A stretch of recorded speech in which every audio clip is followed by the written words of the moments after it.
Forastieri, porque é hora de falar sobre nutrição e hoje a gente quer falar sobre o que está acontecendo com os adolescentes, hein? A nutrição está mexendo, quer dizer, eles estão com problema de autoimagem, o que é que a nutrição pode fazer para ajudar? Boa tarde, Roberta, seja bem-vinda. Boa tarde, Micarla, boa tarde a todos os ouvintes, Mara, Miqueias.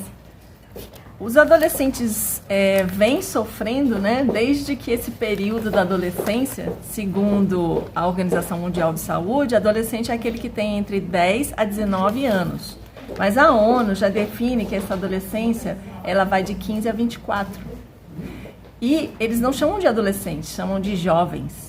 De 15 a 24. 15 a 24. E já a nossa lei brasileira, que é a lei da infância e adolescência, ela já diz que um adolescente vai de 12 a 18 anos. Então a gente vai seguir essa sequência.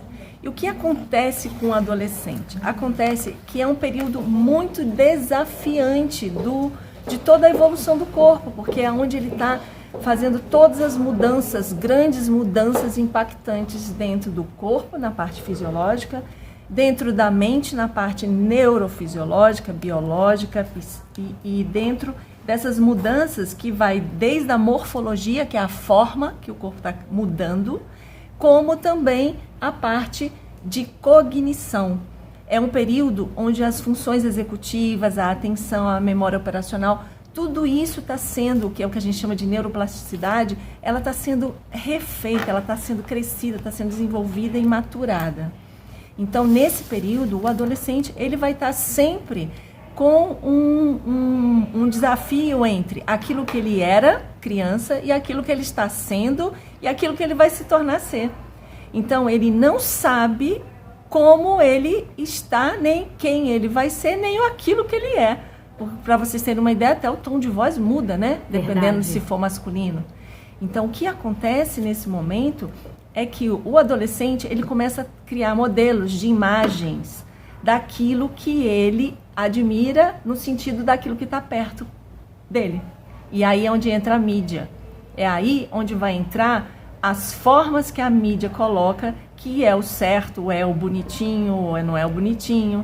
E aí é onde entram os conflitos. E ele começa a entrar em conflito porque ele não sabe se aquilo que ele está vai ser aquilo que ele é. E aí, o que acontece?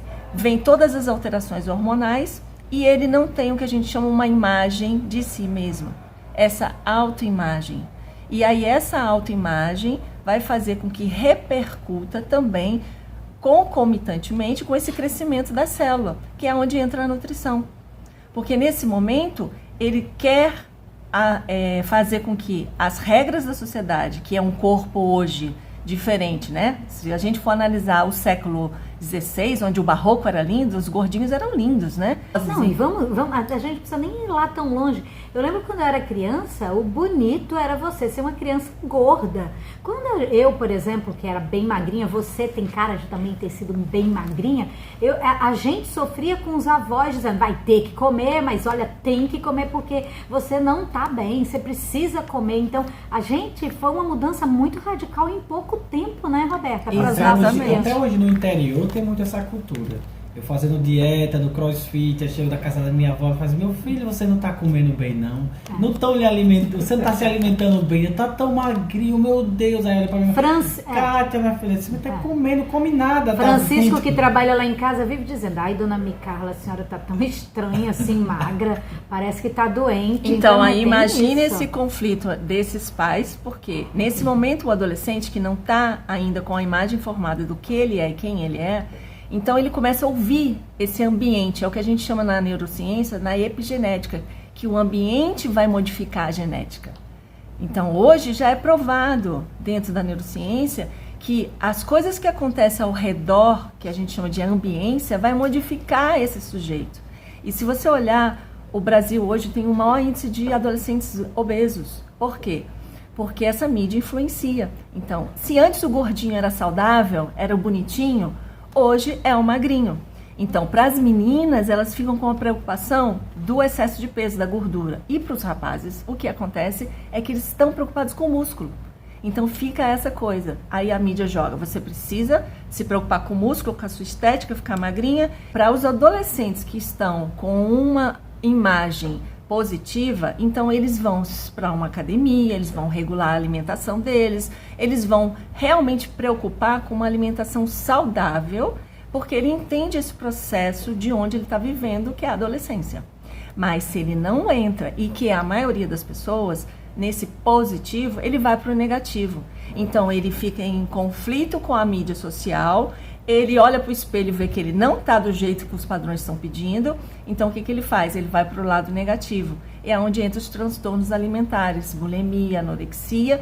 E aí esse adolescente, o que ele faz? Ele vai direto para um diurético, ele vai direto para um laxante, porque ele escuta aqui, escuta ali, faz restrições alimentares muito rígidas, né, jejuns muito fortes, no momento em que ele não poderia estar fazendo dessa forma, porque ele está crescendo, ele precisa de nutrientes essenciais, principalmente para o desenvolvimento neurocognitivo. E aí, nesse momento, o que os pais devem fazer? Incentivar. Isso que eu ia te perguntar. O que é o pai, a mãe que está nos ouvindo agora? Qual é a dica, assim, de ouro, Roberta, que você teria para dar para um pai ou uma mãe de um adolescente, que esse adolescente já dá para perceber que está com algum tipo de transtorno em relação à sua imagem? O que é que eles podem fazer? O que eles podem fazer primeiro o sistema de crenças dele vai influenciar diretamente. O que significa isso? Se na cabeça dele o gordinho é o bonitinho, vai influenciar. Então, nesse momento, não fala de sua opinião. Nesse momento, você incentiva o seu filho a colocar ele numa atividade física qualquer. Qualquer movimento que o seu filho goste, mesmo que você não goste, ele vai olhar o seu modelo que você não faz, mas incentive ele, porque nesse momento, fazendo um movimento com o corpo, ele vai desenvolver a parte cognitiva dele. E já é provado que exercício, movimento, junto com as transformações da neuroplasticidade, ela está diretamente ligada. Então, adolescentes que fazem exercícios durante a adolescência, eles vão ter saúde. E aí, nesse momento, quando ele faz um movimento, ele se preocupa com a saúde, ele vai querer comer bem, ele vai querer um alimento saudável, ele vai querer. Então, a prática de esporte junto, qualquer esporte, qualquer movimento, junto com uma alimentação saudável, ela está diretamente ligada. Então, você pai, você mãe, incentiva o seu filho a fazer qualquer movimento. Se você não gosta, incentive ele. E quando você estiver olhando para o seu filho, coloque o que a gente chama de patrocínios positivos. Dê para ele frases que vão dizer, você é bonito. Se você acha que ele ainda não está, você usa essa palavra. Você ainda não está, mas vai ficar. Do que você esculhambar mesmo o sujeito, né? E aí, isso esculhambar que eu falo, significa dar patrocínio negativo, né? Patrocínio negativo. Então, o que os pais têm que fazer é fazer um patrocínio positivo, então. Isso, se você não consegue, fique calado. Mas se você, cognitivamente, conscientemente, quer que seu filho ou sua filha, na hora da adolescência, não repercuta para o resto da vida, porque é ali na adolescência que a obesidade começa. E é ali que ela fica interminável na autoestima dessa pessoa. Então, se você quer, dê patrocínios positivos para o seu filho e para sua filha, porque ele vai agradecer para o resto da vida. Olha que coisa boa, gente! Essa é Roberta Faracheri. Você pode acompanhá-la no Instagram. Eu me nutro, então, Humano Center. E essa, inclusive, essa participação dela, você pode ir lá no YouTube, Humano Center, e vai estar lá a respeito dessa questão da nutrição dos adolescentes e autoimagem. Obrigada, Roberta, e até a próxima quarta.